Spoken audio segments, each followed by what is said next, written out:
Welcome back, everyone. It is Friday, November 14th in the NBA, and my favorite plays are on the way, including a 2-unit play, a plus 500 prop, and a plus 1,500 parlay to end the video. If you are new, my name is Austin. We have a bunch of NBA Cup games tonight.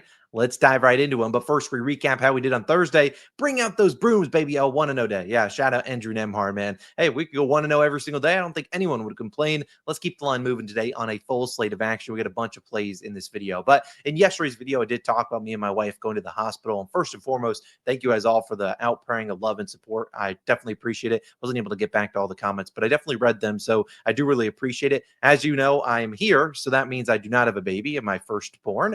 So that's kind of a good news thing because the only reason it would have been born yesterday was due to a complication with the procedure we were doing. The bad news is the procedure didn't necessarily work. It was just a way to try to flip the baby because they're currently with their head up, like right up here, when that's obviously not where it's supposed to be. So we will probably have to do a C-section. So there's good news, bad news. Obviously, that's a long recovery for my wife, so feel terrible for her. But at least we can kind of plan when the baby's going to come, kind of schedule that sort of thing. Either way, thank you guys again for all the love and support. I'll keep you guys posted. Probably not going to do that for a few more weeks, but I'll let you guys know. And yeah, so thank you guys again for all the love and support. Now, I always do say on Fridays, if you're ever interested in joining into our dub club, you should join today. Why? Because not only do you get the exclusive NBA play today, we'll talk about that in a second, but Fridays are when I post pretty much 95% of my NFL card, which the NFL plays, like I said, are up about 28 units. We went 1-1 last night. Barely lost a little bit, but again, up 28 units there. The VIP plays are up like 8 or 9 units by themselves. So again, if you're going to join, I would always say Friday is the best day because you get those exclusive plays for the NBA today, the exclusive ones for the NFL, and get all the NFL plays early before I post videos, which is pretty big for the NFL because I normally don't post those videos till Saturday. So you got basically like 24 hours heads up before everyone else on the videos. But either way, if you want to join, there's a 50% off link down below. That's enough yapping for that. Let's dive into the plays. Let's make you guys some money on a Friday. We will have day 2 of the ladder challenge posted later this afternoon. So stay tuned for that. My favorite play of the day, drum roll please, Alperen Sengun. I love his over 30.5 points plus rebounds, minus 122 on FanDuel. Played it for 2 units. I think the line might have been minus 118, minus 125. It's kind of been bouncing around on FanDuel. I love it for 2 units. At 31.5, I might reduce my unit size down to maybe 1.5 or so. But I love this matchup for Alperen Sengun and the Rockets as they were at home taking on the Blazers. Now, there's a couple things working for Sengun here, and we'll talk with those. The Blazers are the second fastest pace team in the NBA, so they're running up and down the court. So fast pace of play should yield to some more shots, hopefully some more rebounds, and hopefully some more field goal attempts for Sengun. On the secondary side, the Blazers, one of the better spot up defenses in the NBA. In fact, they're giving up the fewest catch and shoot made threes in the NBA. So they do not give up a lot of threes, which is good for us because Sengun's really not shooting a ton of threes. But in turn, they lead to a lot of usage to your number 1 and number 2 guys, which is why I think Sengun and Kevin Durant are in for great matchups. Now, we'll bring back up Props Madness. You guys know we love Props Madness. They're my favorite research tool for the NBA. But as we've talked about with Props Madness before, you can sign up using my code COS, 25% off your purchase. I think there's a link down below. Obviously, Sengun, like I said, 30.5. FanDuel, DraftKings, like I said, 31.5. But Sengun's only over in 5 of 10 games. So that's not going to cut it. We need a little bit better than that. But if you look at the misses he's had in 4 of these games, I think the Pistons is the only one they lost. Look at win by 28. Win by 18, win by 27, and then this game win by 23. So 4 blowouts. Now, a good thing about the NBA Cup games is point differential does matter. So even if this is a blowout, they might still put Sengun in just to increase that point differential, better chance of making it further into the NBA Cup games. Their only one they've played in was actually this one against the Spurs. You saw him have, 25 points, 22 field goal attempts, 9 rebounds, 15 rebound chances. He actually got into some foul trouble here against Wemby. But again, how does Sengun scores points? Like I said, a very good matchup for him scoring. Free throws, transition, post-up, isolation. They live with those. But like I said, very good spot-up defense. So guys like Jabari Smith Jr., Tari Eason, Reed Shepard, Josh Okogie, all these guys I don't think have great matchups. In turn, you should see more volume go the way of Sengun. And when he gets the volume, the hit rates are normally pretty good. Like if you look at when he gets 15 or more rebound chances, which he's been averaging well above that as of late, and when he gets 15 or more field goal attempts,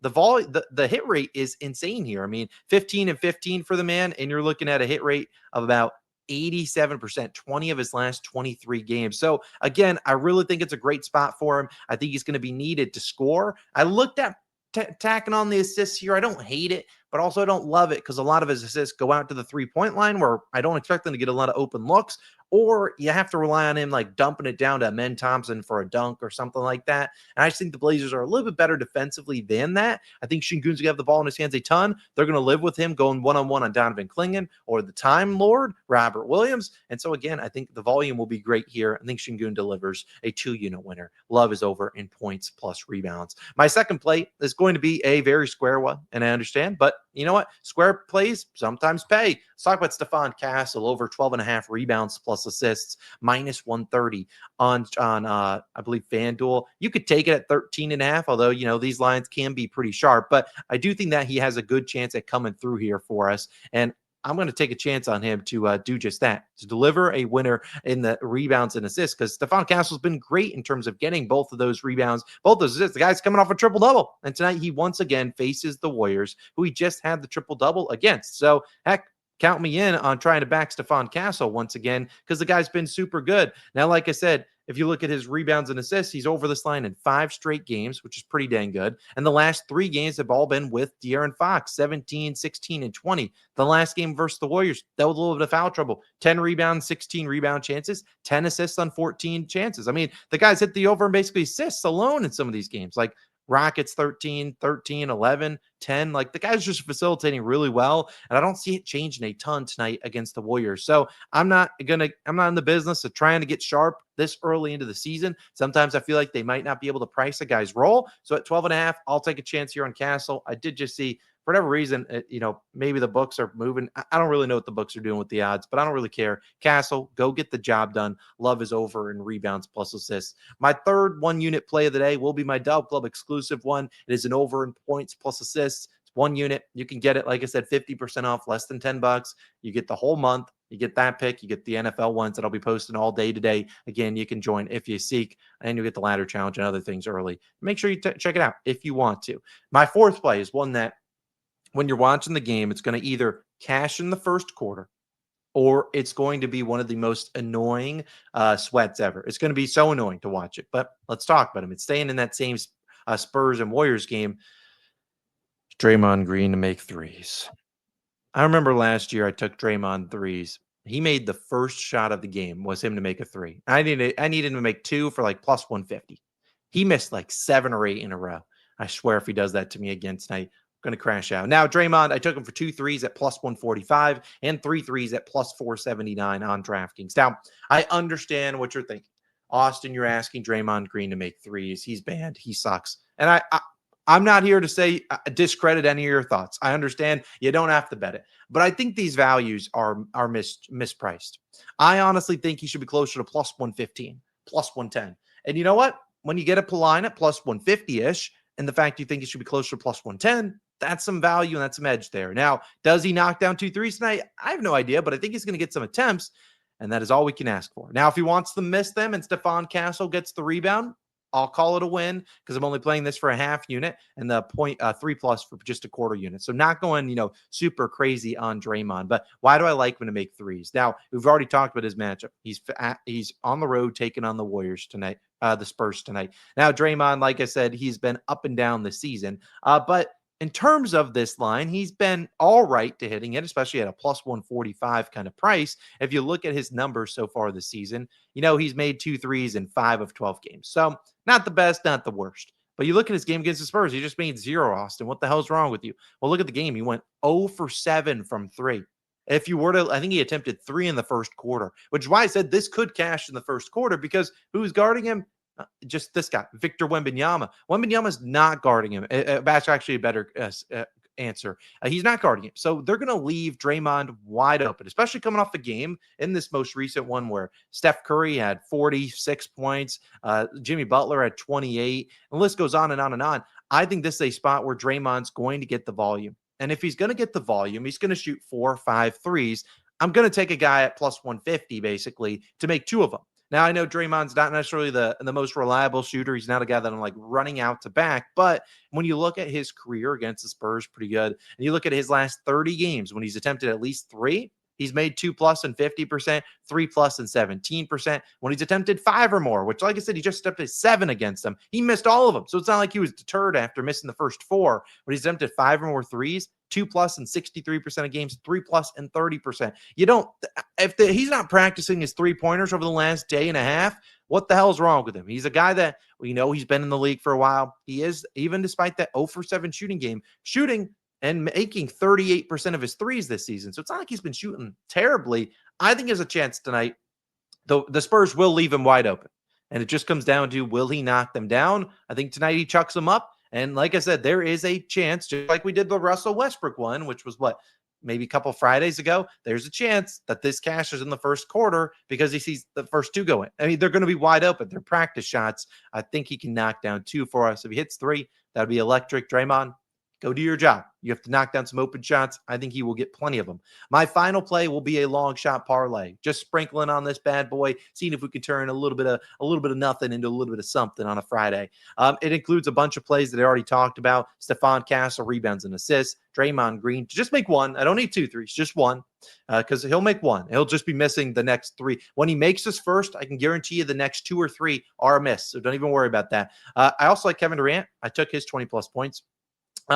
James Harden, I like his 20+ points. I almost took him regular points and assists again, but I can't lose again on him. And then Jabari Smith Jr. was on the card. I'll be honest, I had a write-up for him, but they moved the line on me before I placed my pick, or even I sent it out to the Dub Club, because I'm not going to send out stale lines, which I would have been sending out a 14.5 stale line. I still don't like his matchup, though. 13.5, 14.5, whatever. I just didn't want to double down on Sengun being a big factor on offense, because what would happen if maybe they start doubling Sengun, leaving Jabari Smith Jr. wide open? Next thing you know, we're down 3 units just like that, because we couldn't predict the game plan from the Blazers. So, again, Jabari Smith Jr., a fade I do like. I played 0.1 units, so throw $3 on this, $10, turn into 150, 160. 0.1 unit turn into 1.6. That'd be pretty sweet. Those are some of my favorite plays. Now, I'll end the video by talking about some of the other games and why I don't necessarily have any other plays, or some other games, and kind of my thoughts on some of them, because this is honestly, while we do have a lot of games tonight, it's not the easiest card to predict. Now, we'll begin talking about this game, the Knicks versus Miami. Now, as you probably know, Jalen Brunson is out. If I had to pick a guy I think gets some good usage, it's OG Anunoby. But every time I bet on OG, he sucks. So I would lean towards him. But again, I don't know. And then the Heat side of the equation, I don't really try to guess who the heck, which one of these guys is having a big game. So I just don't even bother. Next game, Brooklyn, Orlando. The new injury report here is that Paolo Banchero is out for this game. So you see that impacted in the lines. Franz, Desmond Bane. I don't really, again, I don't know where the usage goes here. They've played obviously a lot of games with Franz and no Paolo. But now you have Franz and Desmond Bane. Maybe, but Desmond Bane, if you look at how he scores on the pick and roll, but the Nets rank first there. A pick I did take a peek at was Nick Claxton's over in points. The guy's been hooping. So maybe you take a peek at that.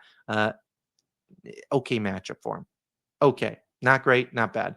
Philly, Detroit, a lot of injury news here. Cade probably plays. Joel Embiid's out. I don't really know what to do there. Sacramento, Minnesota. Again, like Sacramento sucks, man. What the hell are they doing? Like, you look at their recent game logs. I mean, 33-point loss, 14, 27, 31. They've just been getting smoked. That included a game versus the Timberwolves. Maybe this is tight, but I'm not in the business of trying to predict when the Kings figure it out. If I would be shocked if Russell Westbrook's not in the starting lineup tonight. You should bench this bum. Dennis Schroeder, bench him. He has been absolutely terrible as of late. So, and it's been all the bad games. So I got nothing for you there. I'll be honest with you. LA versus New Orleans. This is the site of my Dub Club exclusive pick. I'll just leave it at that. Portland, Houston, where I've talked about. Charlotte, Milwaukee. When I'm thinking about a ladder challenge, Giannis will probably be in here for 8 boards. I'll be honest with you. He'll probably be in there for 8 boards. He's a glitch. He's the GOAT. Got to trust him. Playing the Hornets, I don't really worry about that. I already talked about kind of James Harden. I don't really know what to do with Dallas. On this side of the equation, Anthony Davis, I don't think plays. PJ Washington. And if these two don't play, PJ and AD, maybe look at Brandon Williams. I think he could have a decent game. But again, I don't really know what the hell the Clippers are doing. They're just a disaster. And then Golden State versus San Antonio. We've kind of already talked about that game. So again, there are a bunch of games on the slate today, but a lot of injury news, a lot of teams that I really don't know what the hell they're doing. At Kings, Clippers, Mavericks are in that equation too. So there's just some games that I haven't really watched a lot of their teams play, or I don't think they know what the hell they're doing. They're just mixing around the rotation. So there, you can maybe find an edge there, or your edge is completely wrong and you lose money. So I like the plays we got. I like the ones from this video, like our long shot parlay. I'll cook a ladder challenge. Like I said, ladder challenge, probably have Giannis rebounds in there. I'll probably go into that Portland versus Houston game. That should be a fast-paced, a lot of rebounds, a lot of points and stuff. So I'll probably be there. And yeah, we'll see if we can hit day 2 of the ladder challenge and then hit day 3 probably on Sunday in the NFL. But let's worry about day 2 first. I'll cook that up, post it later on this afternoon. Thanks for tuning in. I'll see you guys back in the next one. Peace out.